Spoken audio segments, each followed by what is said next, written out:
brought to you by Nova शुद्ध घी। जब जब खाए दिल खुश हो जाए, सदियों का नोवा शुद्ध देसी घी, सपना स्वस्थ भारत का।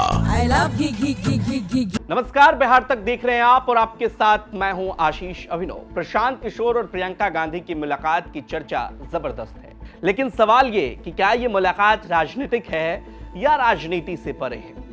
खैर, दोनों ही राजनेता जब मिले तो चर्चा तो होनी ही थी, लाजमी थी।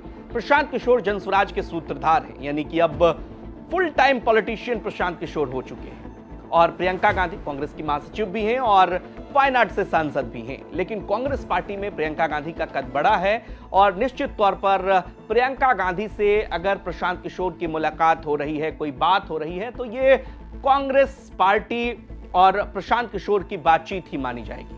अब सवाल ये उठ रहा है कि प्रशांत किशोर कांग्रेस पार्टी के लिए क्यों जरूरी हो गए।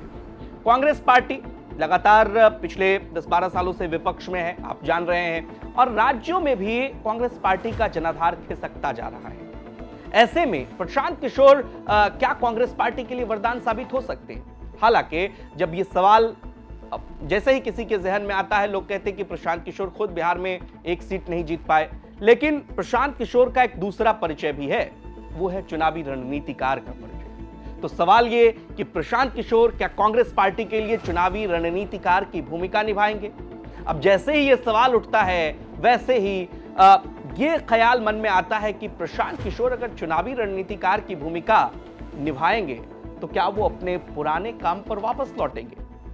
सफलता के पैमाने पर अगर देखा जाए तो चुनावी रणनीतिकार के तौर पर प्रशांत किशोर सफल रहे, कांग्रेस पार्टी के लिए भी काम किया।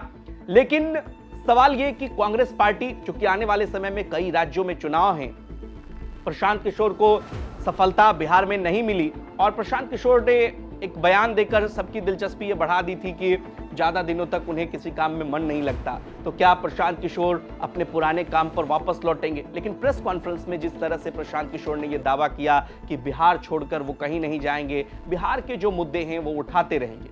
खैर, बिहार में प्रशांत किशोर कांग्रेस पार्टी के साथ आगे बढ़ना चाहते हैं, कांग्रेस पार्टी के साथ प्रशांत किशोर का गठबंधन हो सकता है, या फिर अन्य राज्यों में प्रशांत किशोर कांग्रेस पार्टी की मदद करेंगे बतौर चुनावी रणनीतिकार। यह सवाल अब सबके जहन में उठ रहा है, क्योंकि 2 घंटे की मुलाकात प्रियंका गांधी और प्रशांत किशोर की बहुत कुछ कहती है। प्रियंका गांधी ने भी चुप्पी तोड़ी, डिनाई नहीं किया कि प्रशांत किशोर की मुलाकात उनसे नहीं हुई है। वो ये कहती नजर आई कि प्रशांत किशोर से, जैसे ही सवाल पूछा गया कि प्रशांत किशोर से आपकी मुलाकात हुई है, उन्होंने कहा कि ये कोई न्यूज नहीं है, मतलब मुलाकात हुई है।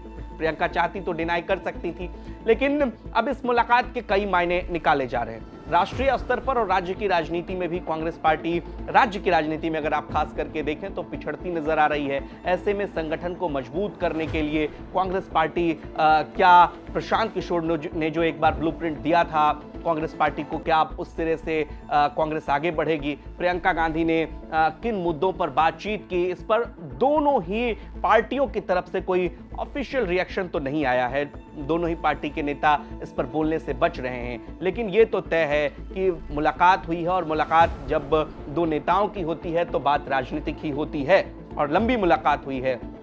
बिहार चुनाव परिणाम के बाद यह मुलाकात कई सियासी संकेत की तरफ भी इशारा कर रहा है, मसलन नए सिरे से गठबंधन, प्रशांत किशोर की नई भूमिका, प्रशांत किशोर के साथ कांग्रेस का जुड़ाव, तमाम ऐसे सवाल हैं जो अब यहां से जन्म ले रही हैं। तो आपको क्या लगता है कि क्या प्रशांत वापस अपने पुराने काम पर लौटेंगे, कांग्रेस के साथ जुड़कर काम करेंगे, या कांग्रेस पार्टी के साथ जनस्वराज का कोई बड़े लेवल पर गठबंधन भी हो सकता है। ये सवाल सबके जहन में है। आपको क्या लगता है? कमेंट सेक्शन में अपनी राय हमें जरूर दीजिए, और बिहार की तमाम खबरों के लिए आप देखते रहिए बिहार तक।